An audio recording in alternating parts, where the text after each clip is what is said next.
Hello, hello. This is Eric with the Paperback Warrior blog, podcast, and YouTube channel.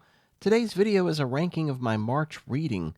These books appeared as written reviews on the blog in the month of March. The month was fairly busy with video and podcast content. On March 2nd, episode 115 of the Paperback Warrior podcast landed. Then on March 6th was my ranking video of what I read in February. March 10th was a book shopping video from Nashville, Tennessee. March 17th was episode 116 of the podcast. On March 24th was the discussion on the Hatfield and McCoy feud with descendant Jack Hatfield. And then on March 31 was episode 117 of the Paperback Warrior podcast. Due to all the videos and work behind the scenes writing 3 episodes of the podcast, I didn't have much time for reading. Only 6 books were reviewed by me. My partner Tom, who writes 1 or 2 book reviews for the blog monthly, he wrote a review for the new Starkhouse Press release Backfire by Charles Burgess. He also wrote a review for the contemporary suspense thriller The Couple's Trip. Those 2 books aren't in my ranking simply because I didn't read those 2 books. Let's kick off the first video of April in style now with this ranking video. Again, these are books that were reviewed on the blog last month. Coming in at number 6 is The Final Gate. This is a book published by Encyclopocalypse Publications in 2021. It was authored by Lucas Mangum and Wesley Southard. This horror novella pays homage to Italian cinema directors like Lucio Fulci and Mario Bava. The bulk of the narrative features a woman named Jillian searching to find answers on her missing boyfriend. He went searching for his own answers in a quest to locate his younger brother's whereabouts inside a creepy orphanage. It's part mystery and part stomach-churning gore, but never seemed too extreme to me. It found a comfortable balance, and this book was really enjoyable. Worm on a Hook is my 5th choice. This is a 2014 horror novel by an author simply named Vern. The premise is that a hook-handed slasher named Stoneback is back to his old killing ground on a rural island off the coast of Washington state. A beer fest is happening and some young people are lined up for the slaughter. But despite being influenced by the 1980s slasher cinema, Worm on a Hook eventually works out to be more like a superhero clash as a resilient young fighter with a score to settle battles Stoneback. It's like Marvel's Black Widow fighting Deadpool. The 1959 vintage mystery Annalisa arrives in the 4th spot. This book is finally back in print thanks to cutting-edge books. The book features a guy named Dana returning to his hometown in Louisiana for a wedding. His younger brother Claude is marrying Annalisa, but Dana wants to stop the wedding.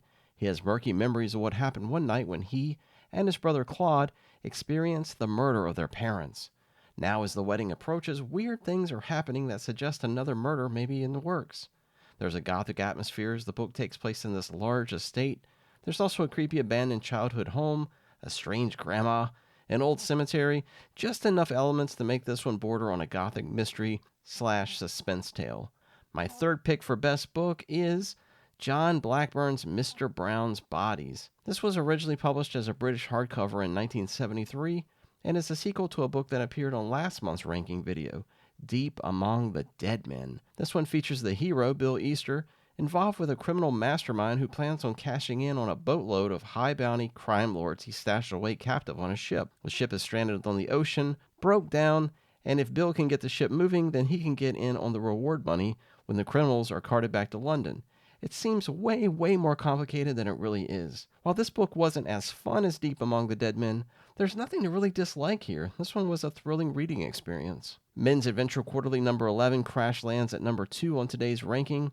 This was published just a couple months ago and of course is another issue in the popular Men's Adventure Quarterly magazine created by friends and colleagues Robert Dice and Bill Cunningham.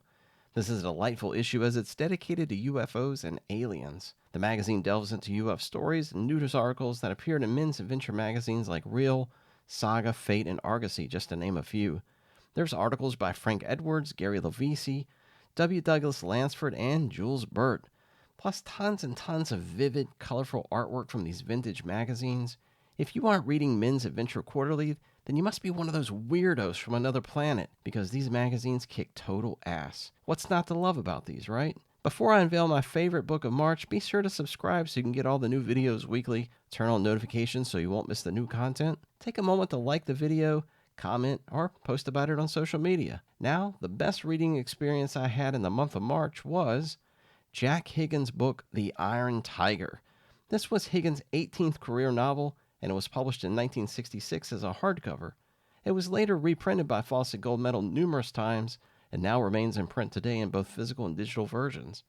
The book stars a World War II veteran named Jack that served in the British Navy as a pilot. He was dismissed from service and now works flying into Tibet, smuggling arms to resistance fighters, hoping to repel the Chinese communists. But he's asked to make a special mission. A local village leader has a son that needs a surgical operation in Chicago. A charity organization has asked that a nurse named Janet fly into the village, get the son, and then fly to Chicago with him. The man to fly her in and out is, of course, Jack. But things never go as planned in high adventure novels, and soon the two find themselves grounded and facing Chinese forces. The two, alongside villagers, must escape across the border into India. So the book is like this perilous road trip as the two face danger and distress, attempting to make it to safety. This was par for the course for Jack Higgins, with an admirable hero, British military intelligence, a woman in need, and of course lots and lots of gunfire, both on the ground and at high altitude. The Iron Tiger is excellent and is absolutely the best book I read last month. Next month is already shaping up quite nicely, with reviews posting from the likes of Louis L'Amour, W.A. Ballinger, and Michael Avallone, just to name a few.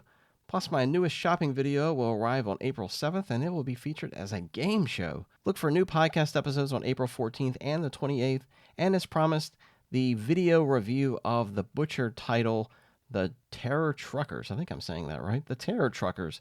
And that'll be with the Book Graveyard and also Bad Taste Books. Lots to come right here at Paperback Warrior. Thanks for watching this video, and I'll see you next time. Take care.